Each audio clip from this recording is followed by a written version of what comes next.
ମାନବ ଅଧିକାର ଉପରେ ପ୍ରଥମ ବିଶ୍ୱ ସମ୍ମିଳନୀରେ ଭାରତୀୟ ପ୍ରତିନିଧି ଭାବେ କିଏ ନେତୃତ୍ୱ ନେଇଥିଲେ?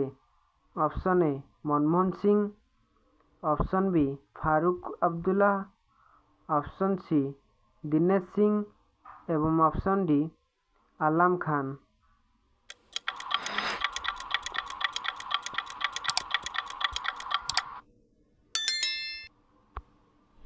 ସଠିକ ଉତ୍ତରଟି ହେଉଛି ଅପସନ୍ ଏ ମନମୋହନ ସିଂ। ମାନବ ଅଧିକାର ଉପରେ ପ୍ରଥମ ବିଶ୍ୱ ସମ୍ମିଳନୀରେ ଭାରତୀୟ ପ୍ରତିନିଧି ଭାବେ ମନମୋହନ ସିଂ ନେତୃତ୍ୱ ନେଇଥିଲେ। ସିଭିଲ ସର୍ଭିସ ପାଇଁ ପ୍ରତିଯୋଗିତାମୂଳକ ପରୀକ୍ଷଣର ପ୍ରଣାଳୀ କେଉଁ ବର୍ଷ ନୀତିଗତ ଭାବେ ଗ୍ରହଣ କରାଯାଇଥିଲା? Option A 1833, option B 1853, option C 1858 ଏବଂ ଅପସନ୍ ଡି 1882।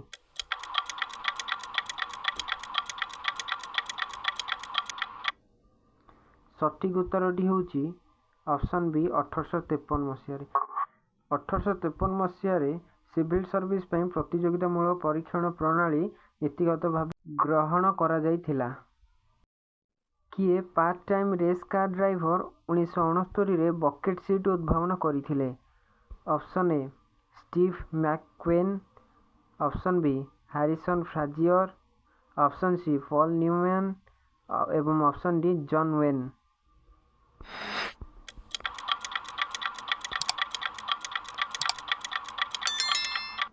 ସଠିକ ଉତ୍ତରଟି ହେଉଛି ଅପସନ୍ ଏ ଷ୍ଟିଭ୍ ମ୍ୟାକକ୍ୱେନ୍।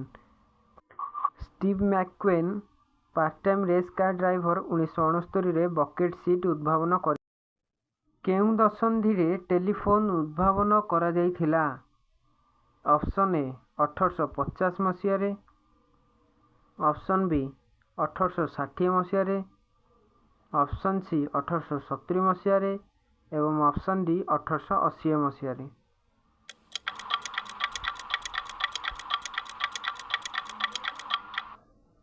ସଠିକ ଉତ୍ତରଟି ହେଉଛି ଅପସନ୍ ସି 1870 ମସିହାରେ। 1870 ଦଶନ୍ଧିରେ ଟେଲିଫୋନ୍ ଉଦ୍ଭାବନ କରାଯାଇଥିଲା। My frozen turbulence in Kashmir ପୁସ୍ତକର ଲେଖକ କିଏ? Option A Anees Jung, option B Jagmohan, option C M J Akbar ଏବଂ option D Anees ଝିଜିକଲ୍।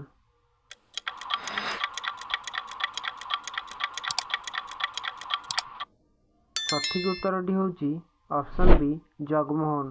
My frozen turbulence in Kashmir ପୁସ୍ତକର ଲେଖକ ହେଉଛନ୍ତି ଜଗମୋହନ।